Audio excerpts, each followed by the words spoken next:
অবহেলার ছলে ছুড়ে দেওয়া আধ খাওয়া পেয়ারা, কে জানতো এটাই বদলে দেবে এই অভিশপ্ত বাড়ির ইতিহাস।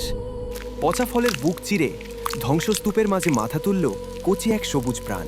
বিশাল বিরানভূমিতে তোতার চোখে পড়ল একরত্তি প্রাণের স্পন্দন। এই মৃত্যুপুরীতে নতুন অতিথি। শুরু হলো এক অসম লড়াই। ঠোঁটে নারকেলের মালায় একটুখানি জল আর অনেকখানি আশা। তৃষ্ণার্ত শিকড়ে পড়ল জীবনের ছোঁয়া। ফোঁটা ফোঁটা ভালোবাসায় সিক্ত হল রুক্ষ মাটি। দিন গড়ায়। অতন্দ্র প্রহরীর মতো সে আগলে রাখে চারাটিকে। ঝড়ঝাপটা থেকে বাঁচাতে সে একাই ঢাল। অবশেষে এলো সেই দিন। ভূতের বাড়ি আজ পাকা পেয়ারার গন্ধে মাতোয়ারা। ফিরে পেল প্রকৃতির রূপ। হঠাৎ সুখের দিনে আধার।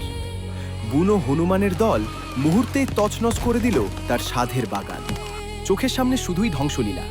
ভাঙা ডাল দেখে বুকটা ফেটে গেল কান্নায়। সব কি শেষ? না, হার মানল না সে। চোখের জল মুছে ধ্বংসের ভেতর থেকেই খুঁজে নিল নতুন শুরুর বীজ। একটা গাছ হারিয়েছে তো কি, আজ সে বুনবে হাজারটা। পুরো আঙিনা জুড়ে ছড়িয়ে দিল নতুন স্বপ্ন। রোদ বৃষ্টি উপেক্ষা করে আবার শুরু হলো একা লড়াই। কোনো ক্লান্তিই তাকে দমাতে পারল না। কয়েক বছর পর পরিত্যক্ত ভিটে আজ সবুজের মহাসমুদ্র। গড়ে উঠল বিশাল এক পেয়ারার রাজত্ব। মরা বাড়িতে আজ প্রাণের মেলা। দূর দূরান্ত থেকে হাজারো পাখি এলো উৎসবে মাততে। আধ খাওয়া পেয়ারা আর অদম্য জেদ বদলে দিল পুরো জগৎ। এই তোতার ত্যাগের জন্য কি একটা লাইক আর ফলো হবে না? বন্ধুরা, প্লিজ পাশে থাকবেন।